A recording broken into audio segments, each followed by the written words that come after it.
Teenagers हमारे देश का, हमारे विश्व का भविष्य, future of our globe lies in our teenagers hands. लेकिन टीनेजर्स का बिहेवियर, टीनेजर्स का कॉन्फिडेंस, उनका करियर, उनका ओवरऑल पर्सनालिटी हर एक पेरेंट के लिए, हर एक टीचर के लिए एक चिंता का विषय बने हुए हैं। एक तरफ हम आज की टेक्नोलॉजी को दोष देते हैं, दूसरी तरफ हम जनरेशन गैप को एज्यूम करके किनारा कर लेते हैं इस समस्या से। सनातनता for teenagers, this is the only solution across globe जो अब हमारी नई पीढ़ी को नई राह दिखा सकता है। इसी पर आज हम बात करने जा रहे हैं प्रोफेसर अश्विनी जी अग्रवाल से कि सनातनता टीनेजर्स के लिए किस तरह से एक नई राह दिखाने वाली बन सकती है। वेलकम है आपका इस शो में। मैं हूं कृष्णिका, निधि कंसल, एंकर डिजिटल लिविंग। बात कर रहे हैं हम उन टेक्नोलॉजीज के बारे में जो हमें हमारी सभी तरह की प्रॉब्लम से बाहर निकाल सकती हैं। अश्विनी जी, आपका बहुत बहुत स्वागत करती हूं मैं आज के इस प्रोग्राम में। प्रणाम है आपको। प्रणाम। अश्विनी जी, हमारा जो ये युवा पीढ़ी है जिसको हम टीनेजर्स के नाम से जानते हैं, जो बहुत यंग भी हैं लेकिन वो अपने आप को यंग मानने के लिए तैयार नहीं। उन्हें लगता है कि वो समझदार हो चुके हैं, अपने डिसीजंस ले सकते हैं, लेकिन आज का एक दिग्भ्रमित कर देने वाला जो एनवायरनमेंट है, कंफ्यूजन फैलाने वाला जो ओवरऑल एनवायरनमेंट है, उसमें नेचुरली एक चिंता बनी रहती है कि क्या होगा इस विश्व के भविष्य का। क्या लगता है आपको कि सनातनता क्या इसमें किसी भी प्रकार से सहायक हो सकता है? जी देखिए, पहले तो हमें ये शब्द को समझना होगा कि सनातनता का मतलब क्या है। सनातनता का मतलब ये नहीं है कि ना आदि है ना अंत है जी। सनातनता तो अनंत है जी। अब अनंत को समझना है तो आपको एक बहुत ही इंटरेस्टिंग शब्द है एनर्जी। एनर्जी को अगर आप समझे तो एनर्जी इज अनंत, इन्फिनिटी, जिसका कोई मेजरमेंट संभव ही नहीं है जी। और मेजरमेंट करते चले जाओ ये बढ़ती चली जाती है। और नेचुरल सी बात है कि टीनेज में मैक्सिमम एनर्जी होती है उस एज गैप में, मतलब उस एज में जो टीनेज जिसको कहा गया है 13 से लेकर 19 तक, हाँ जी, इनफैक्ट 20 तक कहना चाहिए। तो वो जो एनर्जी लेवल उसका होता है उस समय में, वो तकरीबन इनफाइनाइट होता है। During that age the person is ready to work on any project provided the right guidance is given to the person. So सनातनता शब्द और teenager are, I would say, synonym to each other. नहीं, सनातनता से हमारा मतलब होता है सनातन धर्म। हमारे बच्चे वो प्रैक्टिसेस को फॉलो करें, जैसे नहीं, मैं टेक्नोलॉजी का आदमी हूं तो मेरे को रिलीजन या धर्म या वो मेरे को पता नहीं है, क्योंकि उनकी डेफिनेशंस बिल्कुल अलग अलग। किसने क्या डेफिनेशन किया, वही कंफ्यूजन वाली बात जो आपने कही अभी कही थी कि दिग्भ्रमित करने वाली जानकारियां फैली हुई है मार्केट में। तो मैं कंफ्यूजन का कोई भी शब्द इस्तेमाल, ऐसा शब्द नहीं यूज करता जो कि जिसमें ऑलरेडी इतना कंफ्यूजन स्प्रेडेड है कि जिसको कोई समझना बड़ा मुश्किल है कि कौन सी चीज ठीक है। टेक्नोलॉजी एक ऐसी चीज है जो कि जिसको कुछ आर्ग्यूमेंट नहीं करी जा सकती, because it is validating, self validating system. यानी कोई भी इंसान वो टेक्नोलॉजी जिसको कोई भी यूज करके चेक कर सकता है कि मेरे को फायदा देगी या नुकसान देगी। तो technology is actually something like real life. और धर्म की जब बात करते हैं तो मेरे ख्याल से उसमें बहुत सारे फैक्टर्स इंक्लूड हो जाते हैं। Technology doesn't remain anymore.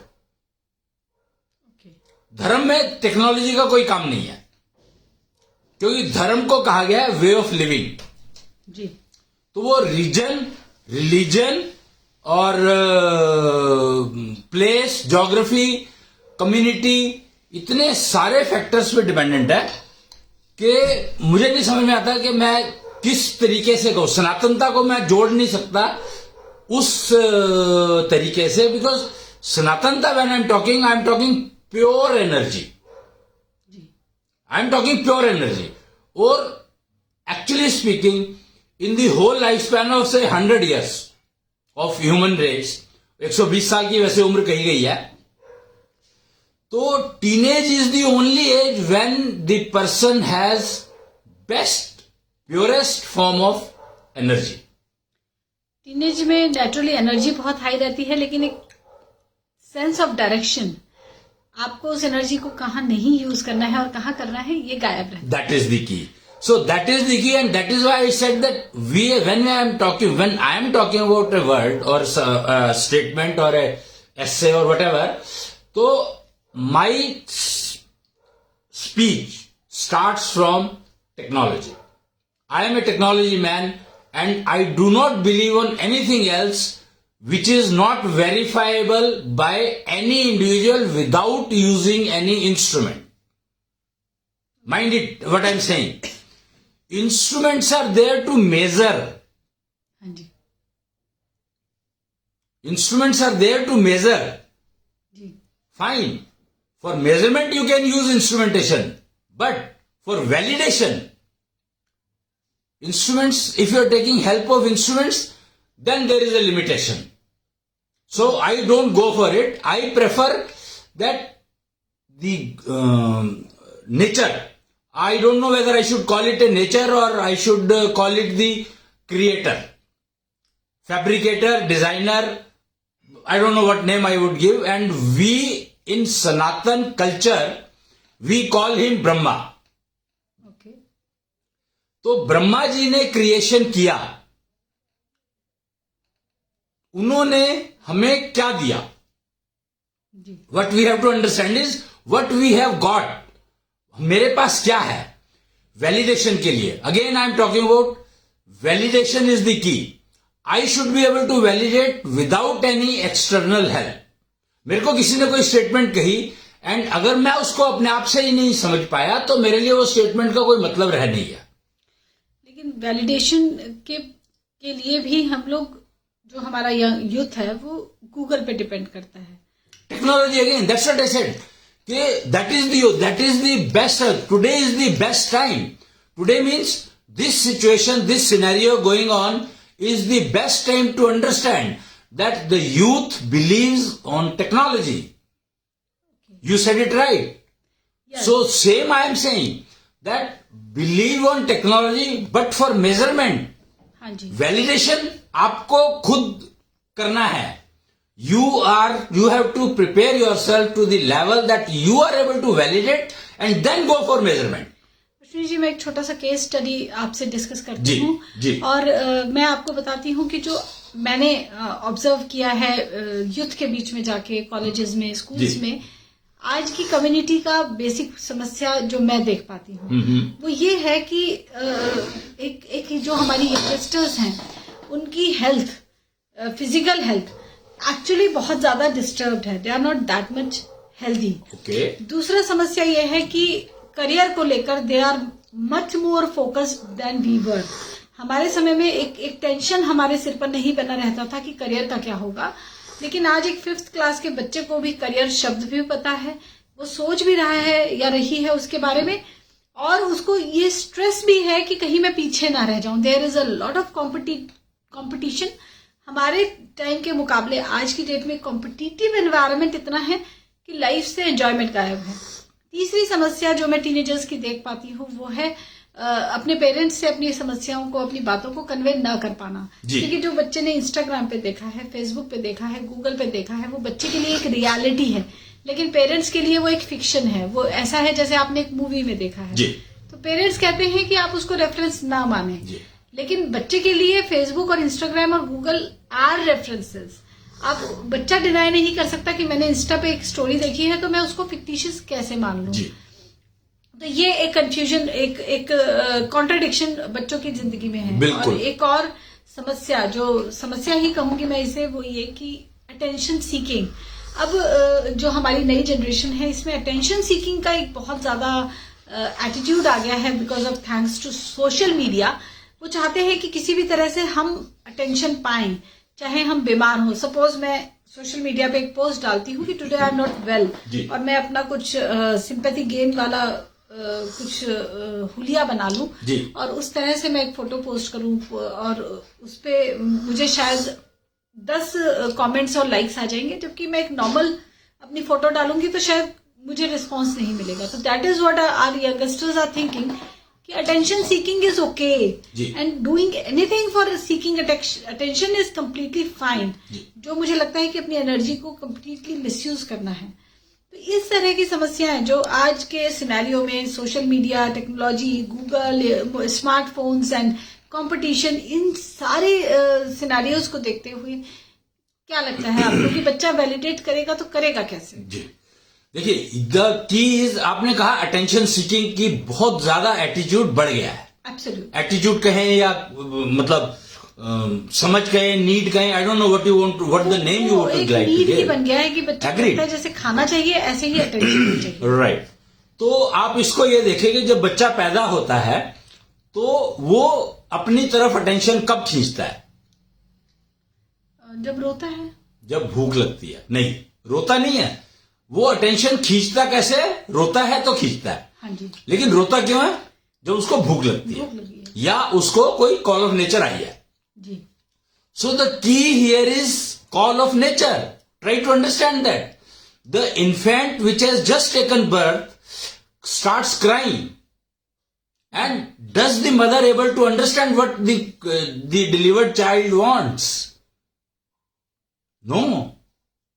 That is the problem. That is why I said that first attention seeking is given by nature from right day one. The day you conceive, the mother conceives, I mean the female conceives, the child starts seeking attention. Do you know that? The moment child comes in, you conceive, you start vomiting. Yeah. The sickness starts. Why? Why that started? Your child started seeking attention from that point onwards. So seeking to by nature is given that attention seeking capability. So how do you expect that it will go out of the mind of the child or the teenager or any age for that matter? It will never remain. It came since conceivement till death it will remain. So don't try to get rid of the thing which is going to remain with you ever. That is what Sanatanta is. Precisely. We have not understood that seeking attention starts right from the day you conceive. Okay. And it ends when you leave this world. This is precisely Sanatanta. कि एक ऐसी के वो जो attention seeking, इसको need कहूं मैं, capability कहूं मैं, एटीट्यूड कहूं मैं, क्या नाम दूं मेरे को नहीं पता. But try to understand what I said. That the day you came into womb, you started seeking attention. So obviously it is going to remain with you forever. तो इसको आप अगर छोड़ने की कोशिश करेंगे तो आपकी एनर्जी तो सारी वेस्ट होगी ही होगी. नहीं तो अटेंशन सीकिंग आप कह रहे हैं कि एक नेचुरल टेंडेंसी है. It is given to you by birth, not by the time of conceivement, not even by the birth I am saying. Right from the day you conceive, you start fetching attention of the other person. लेकिन वो सिर्फ तभी है जब हमें actually किसी की जरूरत है. वही बात है. एक स्टोरी मैं आपको सुनाती हूँ जो बचपन में मैंने सुनी है और बहुत इफेक्टिव मुझे लगती है.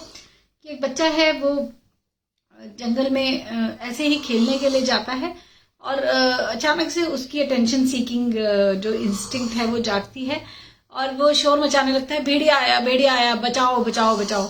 आसपास के गांव वाले भागे दौड़ते हैं उसके पास, उससे पूछते हैं क्या हुआ. तो उसने कहा मैं तो मजाक कर रहा था. अगले दिन वो फिर ऐसे ही रिपीट करता है. तीसरी बार जब वो रिपीट करता है तो कोई आता नहीं. अब कुछ दिनों बाद एक्चुअली भेड़िया आ जाता है और अब वो बच्चा चिल्लाता है कि भेड़िया आया, मुझे बचाओ. तो कोई उसकी बात को सीरियसली नहीं लेता और वो मारा जाता है. तो ये जो कहानी हम लोगों ने शायद बहुत ही कम एज में पढ़ी थी, इससे ही हम ये डिराइव कर पाए कि आपको अटेंशन चाहिए, लोगों की हेल्प चाहिए, लेकिन आप अगर उसको मिसयूज करेंगे तो ultimately you will be the loser. And this tendency is these days, मुझे लगता है इसमें सोशल मीडिया सबसे ज्यादा रिस्पॉन्सिबल है कि मेरी फ्रेंड की फोटो पे अगर 20 लाइक्स आए हैं तो मेरी फोटो पे कम से कम 25 लाइक तो आने चाहिए, चाहे मैं अपना हेयर स्टाइल कुछ अजीब सा बनाऊं, चाहे मैं कोई भी ऐसी एबनॉर्मल सी एक्टिविटी करूं कि लोगों का ध्यान मेरी तरफ जाए. तो ये एक क्या मैं आपको यहाँ पर एक फैक्ट ऑफ लाइफ बता सकता हूँ कि जो आपने भेड़िए वाली कहानी सुनाई ना, ये फिक्टिशियस है, it is not a real story. Reason तो ये why this kind of stories were pushed, try to understand that these stories were pushed into the society to ensure that you get rid of your instinct of attention seeking. That is the problem, that we started looking for those systems, those technologies, those points, those science which can eliminate this instinct from the person. इसीलिए वो story इस तरीके से cook-up की गई कि देखो इसने जो है ना ये मजाक किया, मजाक नाम का शब्द क्रिएट कर दिया. To create this word called मजाक is reducing your sincerity. Try to understand where it hitted and which no one realized. कि इस स्टोरी से तुमने उसकी अटेंशन सीकिंग स्किल को शायद थोड़ा सा वीक किया कि वो गलत तरीके से इंटेंशन सीकिंग करने की कोशिश कर रहा था. That's what you said ji. That's what this story conveyed. And this story when it came into the market, actually it killed the sincerity of the person. Do you know that? कैसे भाई, आप अगर मजाक क्या होता है? मजाक होता है कि आपने कैजुअल अप्रोच जी. मजाक मीन्स कैजुअल अप्रोच. हाँ जी. कोई चीज ठीक है नहीं है, तुमने कहीं पर देखी थी, उसको कहीं पर इंप्लीमेंट करने की कोशिश की. That means you are going away from your call of nature. Again, attention seeking is nothing but actually a call of nature. So you try to understand the word called call of nature, which is very, very important for all teenager communities, because so many call of nature starts coming in when teenage starts. Already calls have started coming, but teenagers have not done anything before reaching the age of teen. Before reaching the age of teen, you had started getting call of nature, but you ignored because no one told you that there is something called call of nature is going to come to you. And all of a sudden, for female gender, all of a sudden period starts. Oof, ये क्या हो गया? It becomes a मैं क्या कहते हैं उसको पता नहीं, trauma. It's a accident. मतलब शी फील्स के उसके साथ जिंदगी में क्या हो गया, उस नेचर ने क्या कर दिया, कभी किसी ने कुछ बताया नहीं, और एकदम से वो मतलब चोट लगती है तो खून निकलता है ना. तो ये क्या हो गया?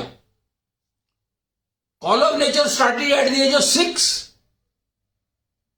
and she didn't do any preparation, and the day the result of the call of nature started coming in, she was in shock. Similarly, male, जब तक उसका सब कुछ बढ़िया चल रहा था उसको पता ही नहीं है कि कॉल ऑफ नेचर आ चुकी है, and no preparation for it. And once it starts then you have a problem. किससे बात करूं, ये क्या हो गया? मतलब द प्रॉब्लम इज दैट ये क्या हो गया, वो किसी से बात करने को तैयार नहीं है. ना फीमेल किसी से बात करने को तैयार है, ना मेल तैयार है किसी को बात करने को, क्योंकि किसी ने कहा ही नहीं है, और हुआ क्या है उसको ये पता ही नहीं है. Confusion you said. तो ये story of the Bhediya which you have told, उससे ये कंफ्यूजन हुआ कि अपने प्रति सिंसियरिटी खत्म हो गई, कम होनी शुरू हुई. कब कम होनी शुरू हुई पता ही नहीं लगा. सिंसियरिटी का मतलब क्या है? सिंसियरिटी का मतलब है कि call of nature starts at the age of 6 for female and at the age of 9 for male. In fact at the age of ending 9, last phase of 9, 10 के शुरू होने से पहले. तो जब ये पता ही नहीं है तो कॉल ऑफ नेचर तो अपने टाइम पर आएगी ही आएगी. और प्रिपरेशन जो कॉल ऑफ नेचर 14 साल की उम्र में आनी चाहिए थी, वो कॉल ऑफ नेचर आज 10 साल की उम्र में आ रही है। और अभी तो मैंने कहीं पर पढ़ा था कि वो कॉल ऑफ नेचर 2 साल की उम्र में आ गई। अब ये ठीक है या गलत? ये भेड़िए वाली स्टोरी है कि किसी की लड़की को 2 साल की थी एंड पीरियड स्टार्टेड। अब ये स्टोरी भेड़िए वाली है या ट्रू है? How do you believe? How will you believe? तो try to understand what I am saying, that सनातनता is something which trains you, which tells you that call of nature is going to come. So prepare for it. Sanatanata gives you all the procedures which you need to use to prepare yourself to attend that call of nature which is going to come in future. लोग कहते हैं कि भविष्य का मत सोचो, भूत का मत सोचो, वर्तमान में रहो, राइट? बट वर्तमान में आप तभी रह सकते हो जब आप फ्यूचर का सोचोगे। Call of nature is going to come in future, but preparation has to be done today. आप इसको इस तरीके से समझो कि 1 साल का एग्जाम होता है। Earlier it used to be 1 year exam, after every year we used to have final exam. धीरे धीरे वो एग्जाम में यार नंबर नहीं आते, 1 साल का पढ़ना बड़ा मुश्किल है, याद नहीं रहता है, तो what the system did, they divided into 3 exams. जी, क्वार्टरली हो गए, ईच क्वार्टर 1 एग्जाम, और फिर तो सबके नंबर जोड़ करके देंगे। तो we have taken it for granted कि जो पहले क्वार्टर का जो प्रिपरेशन थी वो मेरी वेस्ट चली जाए, 3rd क्वार्टर तक पहुंचते पहुंचते, so no issues. You understand what I am saying? Waste चली जाए मीन्स कि वो एग्जाम में नहीं आएगा तो मेरे को जरूरत नहीं है उसको याद रखने की। तो that happens with the next class also. पिछली क्लास वाला हम अगली क्लास में भूल जाते हैं। करेक्ट। तो वो 1 साल जो तुमने किया, अगर तुमने भूलना ही था तो वो किया क्यों? क्या इसके ऊपर सवाल किसी ने उठाया? इसके ऊपर सवाल तो बहुत उठाए जा रहे हैं, लेकिन इनका आंसर शायद बिकॉज नहीं, बड़ा सिंपल है, उसका आंसर बहुत सिंपल है, बिकॉज वी डिडंट अंडरस्टैंड सनातनता। इफ यू स्टार्ट अंडरस्टैंडिंग सनातनता, तो you will start preparing for your death right from day 1। And when that day 1 comes, that itself is not known. Okay, you start preparing in the womb itself. When you conceived, that was that the day 1? No. The day 1 is when your Garbhakal ends. Life is divided into 7 phases. No one knows about it. I am surprised that everybody knows that I am going to die. And people, by saying this, कि वर्तमान में रहना सीखो, future की मत सोचो, तो death के लिए तुम प्रिपेयर करोगे ही नहीं कभी भी। प्रिपेयर क्यों करें, वो तो आ ही जाएगी। So this is what is called lack of sincerity. You started losing on your sincerity from day 1, and then when you are dying, you are a extra luggage for all other people who were living with you. And you died, you left this world carrying so much of weight on your head that, I mean, it's beyond imagination. कि मेरे को इतनी as मिली क्यों? Question ये शुरू हो गया। Lack of sincerity led you to the question that why do I need the long age? And teenager suicidal tendency started getting developed. कि उस क्वेश्चन ने कि मेरे को इतनी उम्र क्यों चाहिए? मेरे ग्रैंडफादर इतने बीमार थे, उनकी वो सेवा करते करते मेरे को इतना हो गया, मैं अपने लिए तो कुछ कर ही नहीं पाया। This is the statement which got developed because of that story of भेड़िया। सो ट्राई टू अंडरस्टैंड कि validation is the key. Unless you are able to validate, no point doing any measurement. You keep measuring, who cares? It is simply a wastage of resources, all resources, including your purest energy. Try to understand, Sanatanta is nothing but energy, pure energy, and it is getting waste. And in teenage, you have the best, purest energy with you. But you wasted it because you didn't prepare to handle it at the time when you have it maximum. And that preparation begins from 5th year of your life. So try to understand. एक statement हुआ करती थी पहले, अगर आपने सुना हो, पढ़ोगे लिखोगे बनोगे नवाब, खेलोगे कूदोगे होगे खराब. और अभी रिसेंटली मैं कहीं पर सुन रहा था, एक पता नहीं कहां पर वीडियो देख रहा था मैं, यूट्यूब पर ही होगा नेचुरली, कि खेलोगे कूदोगे तो खराब नहीं होगे, पर पढ़ना लिखना भी जरूरी है. ऐसा ही कुछ था कि उस स्टेटमेंट को इनवैलिड कर दिया और ये नई स्टेटमेंट आ गई. ओके, तो जो हमारा आज का डिस्कशन है वो ये है कि सनातनता एक कॉन्सेप्ट है, सनातनता जिसको हम लोग कहते हैं कि भारतीय संस्कृति सनातनता पर आधारित है. तो मैं यहां पर कहूंगा कि सनातन संस्कृति की बात करो आप.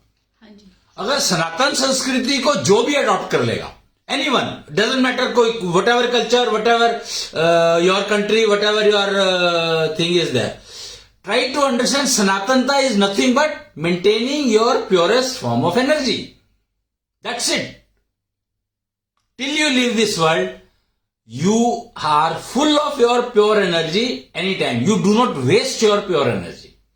वो कहते हैं भारतीय सनातनता में क्या हुआ, जब सनातनता संस्कृति को हमने भारत में अडॉप्ट किया तो उसमें हमने उसको 4 हिस्सों में डिवाइड किया. वो कहते हैं ना कि पहला 25-100 साल की एवरेज उम्र मानी गई. सो इमेजिन, भारतीय संस्कृति में हमने 100 साल की उम्र मानी थी. उसमें 25 साल ब्रह्मचर्य के थे, दूसरे 25 साल गृहस्थाश्रम के थे, फिर तीसरे 25 साल वानप्रस्थ के, वानप्रस्थ मुझे पता नहीं क्या वर्ड है वो, वानप्रस्थ था, और चौथा संन्यास.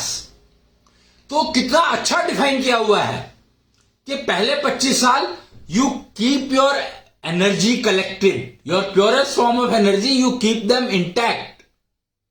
That was the meaning of brahmacharya.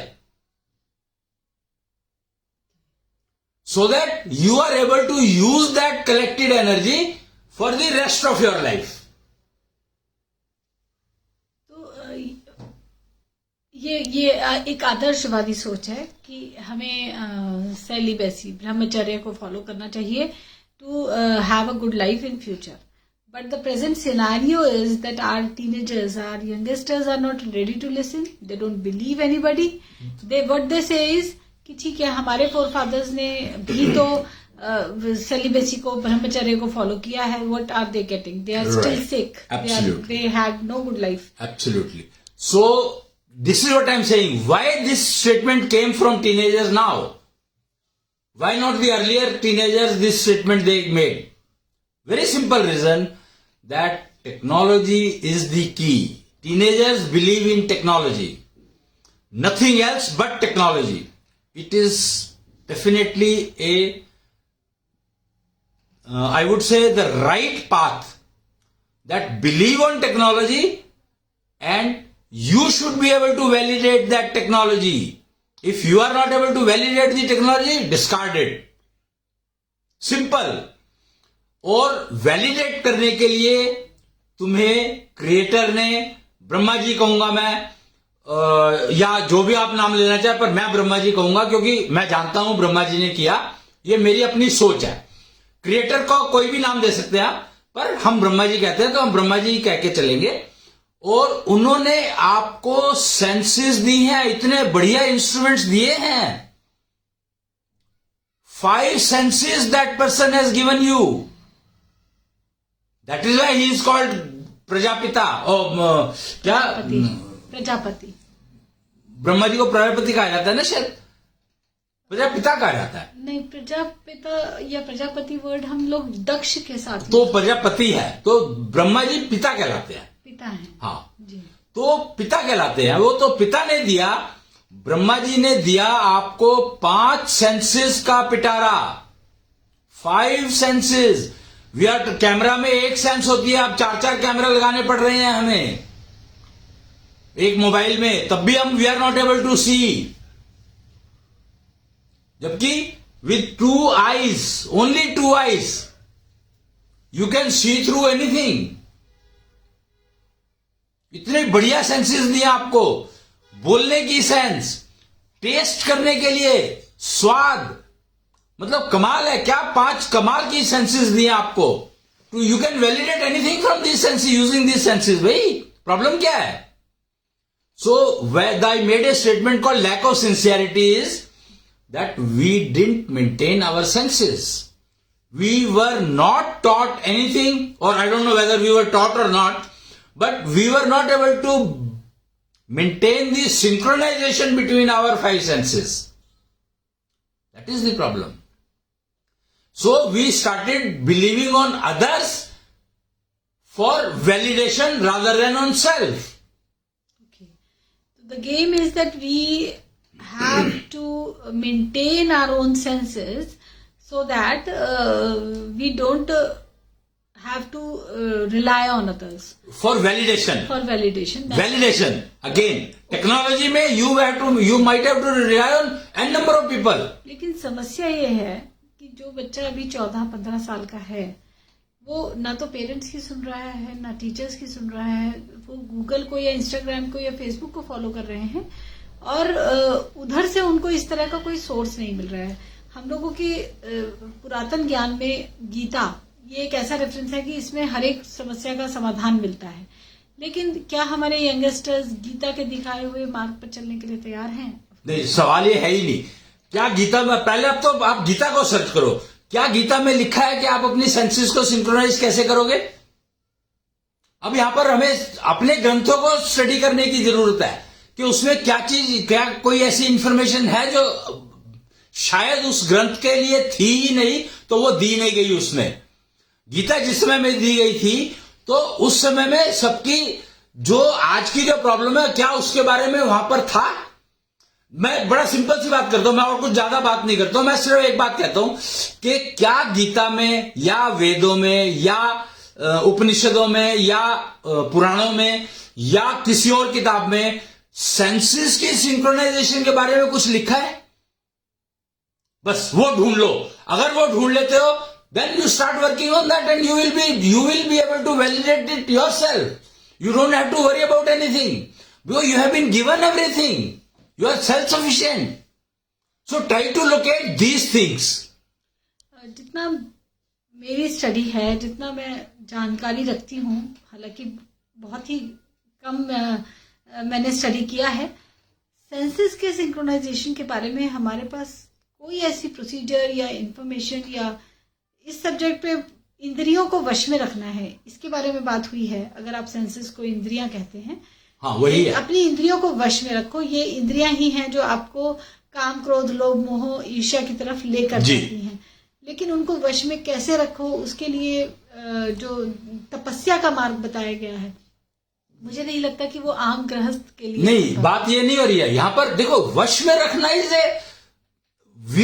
what I am saying is something else. I am talking about use the senses for validation. I am not saying that how to control them or how to वश में रखो। वश में रखना मतलब control करना। I am not talking about it at all. What I am saying is use your senses are given to you for validation, not for controlling. Try to understand कि 5 senses are given to you and 5 senses cannot be controlled. They only can be used for collecting the information. Senses are given to you for collecting information. आंख आपको दी है, देखो, समझो कि सामने क्या है। कान आपको दिए कि सुनकर देखो कि कोई कुछ कह रहा है कि नहीं कह रहा है, कुछ बहुत इंपॉर्टेंट तो नहीं है। टेस्ट आपको दिया गया, कहीं आप ऐसी चीज ना खा लो जो आपको नुकसान दे। नाक आपको दिया गया कि दूर से पता लग जाए कि आपको स्टिंक आ रही है या अच्छी स्मेल आ रही है, सुगंध है या दुर्गंध है। तो senses are given to you for collecting information. आप कैमरा किस लिए यूज करते हो? वीडियो बनाते हो तो ऑडियो और वीडियो दोनों के तो माइक और स्पीकर जो किस लिए यूज करते हो भाई? You are trying to simulate senses. So that is for collecting the information. उस इंफॉर्मेशन को कलेक्ट करके फिर उसको एनालाइज करना और फिर उसके ऊपर रिजल्ट करके फिर उसका डिसीजन लेना. So right now I am talking about collecting the information and putting them together. तो synchronization is needed to understand that what message has been given by our senses, जिससे हम गलती ना कर पाए, हम गलत ना समझ ले. सामने वाले का कहा हुआ, सामने का किया हुआ हम गलत ना समझ लें. Validation you can only do. Validation is done by brain, not by senses. Senses are there to just to give you information, feeding information. इसलिए senses का synchronization is the key. The synchronization means there is a factor called Congeniala constant. एक constant है, Congeniala constant कहा गया उसको.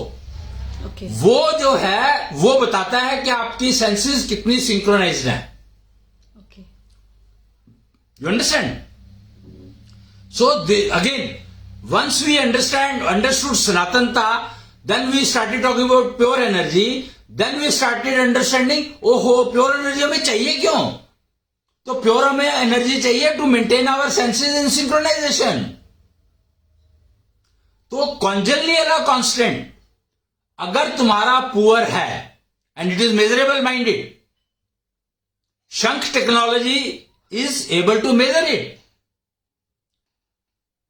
क्योंकि एक बार पता लग जाता है कि मेरे को फीवर है, तो कितना फीवर है वो मैं थर्मामीटर से ही नाप सकता हूं. सिमिलरली मेरी सेंसेस कितनी सिंक्रोनाइज्ड है ये मुझे शंख मीटर से पता लगता है. You understand? तो कॉन्जेनियल कांस्टेंट को मेंटेन करना जरूरी है. सनातनता का मतलब यह है कि आप कॉन्जेनियल कांस्टेंट को कितना अच्छे से मेंटेन रख पा रहे हो. Purest energy is use to maintain that constant. Problem यहां है. इसीलिए कहते हैं कि टीनेज में प्योरेस्ट एनर्जी मैक्सिमम होती है और वो धीरे धीरे डिटीरियोरेट होनी शुरू हो जाती है because we didn't maintain it. तो अश्विनी जी, जो मैं आपकी बातों से अभी तक ग्रास्प कर पाई हूँ वो ये कि अपनी सेंसेस को सिंक्रोनाइजेशन में रखना ही ओनली सॉल्यूशन है, खासतौर से हमारे टीनेजर्स के लिए. और क्योंकि वो वैलिडेट तभी कर पाएंगे कि क्या सही है क्या गलत है, उनके लिए क्या सुटेबल है, जब वो उनकी सेंसेस सिंक्रोनाइजेशन नेचुरली. एंड इसके बारे में हमें पुराणों में या अपने हिस्ट्री या माइथोलॉजी में हमें ज्यादा कुछ मिलता है नहीं मिलता है, ये एक डिबेट का टॉपिक है. लेकिन आप कॉन्जेनियल कांस्टेंट के बारे में बात कर रहे हैं जो कि मेजरेबल है, जिसके थ्रू हम ये समझ सकते हैं कि how much senses are synchronization. And there are procedures defined by Shankh technology again which are conveying you that how you can improve your synchronization or improve the value of the congenial constant. And mind it, here I would like to make a very important statement. Congenial constant is one factor which can have infinite value. Infinite value, mind it. It has no restriction at all कि तुम इतने से ज्यादा जा ही नहीं सकते. No restriction at all. That is what is called Sanatanta. You can go infinite. Infinite is Sanatanta. So congenial constant जितना आपका अच्छा होगा उतनी ही आपकी डिसीजन मेकिंग परफेक्ट होगी. आपके कैरियर में कोई एरर आ नहीं सकती. कॉन्जेनियल कांस्टेंट जितना ज्यादा होगा उतना ही आपका कैरियर एश्योर्ड फेलियर फ्री होगा. जितना आपका कॉन्जेनियल कांस्टेंट अच्छा होगा उतना ही आपको मेंटेन करने के लिए, अपनी कैरियर को मेंटेन करने के लिए एफर्टलेस लाइफ चलेगी. जितना आपका कॉन्जेनियल कांस्टेंट अच्छा होगा उतना ही आप परफॉर्म अच्छा कर पाओगे. आपकी लर्निंग एफिशिएंसी विच इज की factor will be very very important. Learning efficiency is the key. वो कहते हैं learning is a continuous process. वो इसलिए है क्योंकि your learning efficiency is poor and learning efficiency directly depends on your congenial constant. जी। तो कॉन्टिन्यूअल और कांस्टेंट इम्प्रूव करना, इसके जो प्रोसीजर्स आप बता रही हैं, ये एक्चुअली तो अगर मैं ठीक समझ पा रही हूँ तो हमें स्कूल्स में, कॉलेजेस में इन प्रोसीजर्स को कंपलसरी फॉर्म में बच्चों को प्रैक्टिस कराना चाहिए। आई मीन क्या राइट एज है? मेरे हिसाब से the day you decide to get married, the day anyone decides to get married, the person should start working on the congenital constant. Means even before conceivement. या definitely conceive करना ही नहीं है जब तक आपका कॉन्जेनिटल कांस्टेंट एक particular threshold से ज्यादा ना हो। मतलब मदर और फादर का कॉन्जेनिटल कांस्टेंट पे बच्चे का कॉन्जेनिटल कांस्टेंट डिपेंड करता है। 100% डिपेंड करता है पेरेंट्स पर। वो जेनेटिक इंजीनियरिंग जिसको कहा गया है, एक्चुअली उसका बेसिस ही कॉन्जेनिटल कांस्टेंट होना चाहिए। okay. अगर वो समझ ले तो parents are transferring the congenital constant to the newborn. Ashwini ji, जो अभी आपका जो ये कॉन्सेप्ट है कॉन्टिन्यूअल कांस्टेंट का, सेंसेस सिंक्रोनाइजेशन का, अपने आप में ये बहुत नया कॉन्सेप्ट लग रहा है, क्योंकि हम स्पिरिचुअलिज्म की बात करते हैं तो हम जेलसी के कॉन्सेप्ट पे या ग्रीड के कॉन्सेप्ट पे बात करते हैं। देखिए, मैं टेक्नोलॉजी का आदमी हूं तो मुझे इन सब शब्दों का समझ में आता नहीं है। आई नो दैट अगर हम टेक्नोलॉजी से वैलिडेट कर सकते हैं कि मेरे को इतनी ईर्ष्या है तो ठीक है, आई एग्री के चलो ये होता होगा कुछ। अगर मैं मेजर कर सकता हूं कि मेरे को इतनी ग्रीड है तो fine, but if they are not measurable, they are not validatable, I am not interested in that. I just want you to improve your validation factor. Congenital constant is a validation factor. कि तुम किसी भी चीज को कितना validate अपने आप से कर पाते हो। जी। okay. तो ये क्योंकि अभी तक हम सेंसेस को नेगेटिव सेंस में ही देख रहे थे कि इंद्रियां को कहीं ना कहीं अध्यात्म में एक ऑब्स्टिकल की तरह देखा जाता है। ऐसे भी एग्जाम्पल्स हैं कि किसी ने अपनी आंखें फोड़ ली या किसी ने अपने कानों में मिर्च डाल ली, सो दैट हमारी तपस्या के मार्ग में बाधा न पड़े हमारी सेंसेस की वजह से। अब हम ऑन द कॉन्ट्ररी आप ये सॉल्यूशन प्रपोज कर रहे हैं। सनातनता अगर आपको चाहिए, सनातनता का मतलब यह infinite energy, and infinite energy means your congenital constant is infinite, और at least tending towards infinite, you are working for it. जी। तो सनातनता का कॉन्सेप्ट आप यहाँ पे दे रहे हैं। हम लोग जो सनातनता समझते हैं वो ये कि आप निर्भीक रहें, आप निष्ठावान रहें अपने देश के प्रति, अपनी कर्तव्य को समझें और उसका निर्वहन करें। सनातनता का कॉन्सेप्ट हम लोग इस फॉर्म में देखते हैं, हम हिंदू कम्युनिटी, खासतौर से भारतवासी लोग। लेकिन आप जो सनातनता का कॉन्सेप्ट दे रहे हैं वो ये कि जिसे कोई कंफ्यूज ना कर पाए, right. जिसे अपने लिए पता हो सही और गलत क्या है, और उसकी डिसीजन मेकिंग एक्यूरेट रहे। तो ऐसा पर्सन, क्या आपको नहीं लगता कि सेल्फिश हो जाएगा, सिर्फ अपने लिए काम करेगा, समाज के लिए, देश के लिए कुछ काम नहीं करेगा? अगर जो इंसान कंफ्यूजन में है वो किसके लिए काम का है? जो वैलिडेशन के लिए डिसीजंस ले ही नहीं सकता कि क्या ठीक है क्या गलत है, तो फिर तो क्राइम कैसे खत्म होगा? सोसाइटी में टीनेजर सुसाइड्स कैसे रुकेंगे? कैसे आप वो प्रॉब्लम्स जो कि नेचर ने नहीं दी हैं, हमने अपने आप बना लिया है? भेड़िया, अगेन मैं ये, जब मेरे को अगर सामने भेड़ दिखाई दे रही है तो मैं उसको भेड़िया कैसे कहूंगा? अगर मेरे को भेड़ और भेड़िए में फर्क ही नहीं पता है तो मेरे को भेड़ भेड़िया दिखाई देगा ही। इसलिए वैलिडेशन तो आपको हर हालत में अपना ठीक रखना ही पड़ेगा। वैलिडेशन मींस कॉन्जेनिटल कांस्टेंट, यानी सेंसेस की सिंक्रोनाइजेशन तो ठीक होनी ही चाहिए, तभी आप समझ भी पाएंगे, और जो कोई अगर गलत कर भी रहा है तो उसको गाइड कर पाएंगे कि ये गलत है, इसको ऐसे मत करो, ऐसे करो। बिना कॉन्जेनिटल कांस्टेंट अच्छा हुए, अगर तुम्हारा कॉन्जेनिटल कांस्टेंट अगर थ्रेशोल्ड से कम है तो don't expect generation gap will ever remain. If you want to get rid of the word called generation gap, you have to improve your congenial constant. जी अश्विनी जी, ये मेरा शायद आज का लास्ट प्रश्न होगा आपसे. 45 मिनट्स हो चले हैं. जी. आप जनरेशन गैप की जब आपने बात छेड़ी है, तो पेरेंट्स और बच्चों का अगर कॉन्टिन्यूअल और कांस्टेंट अच्छा है सपोज, तो क्या जनरेशन गैप नाम की चीज डिस्टर्बिंग नहीं होगी फैमिलीज में? 100% रहेगी नहीं. There will not be any gap. See, try to understand. Congenial constant कर क्या रहा है, बता क्या रहा है. It is only conveying your synchronization of the senses. Validation. It's a validation factor. So once your senses are synchronized, you will immediately understand what the other person has said. Okay. And you will revert back if it is not good for you. Okay. जी. तो ये समझ में जल्दी आएगा कि सामने वाला क्या कह रहा है, तो मिसअंडरस्टैंडिंग्स खत्म हो जाएंगी. इसमें जो होती हैं वो नहीं होंगी. राइट. और नेचुरली लाइफ में हार्मनी भी बेटर है. और आप कह रहे हैं कि integration will come. See, family में integration should be there, not unity. There are two words called unity and integration. If you work for unity, integration may not कम.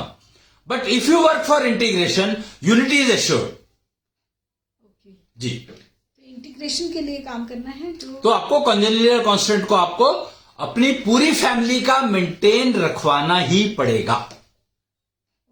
जी. पूरी फैमिली का कॉन्जेनियल कांस्टेंट मेंटेन करना, जिसके प्रोसीजर्स भी अब define हो चुके हैं और मेजरमेंट सिस्टम भी हमारे पास. राष्ट्र, मैं तो यहां बात कहूंगा कि नेशन, राष्ट्र को भी इंश्योर करना पड़ेगा कि ईच सिटीजन का कॉन्जेनियल constant is well maintained right from the day school starts.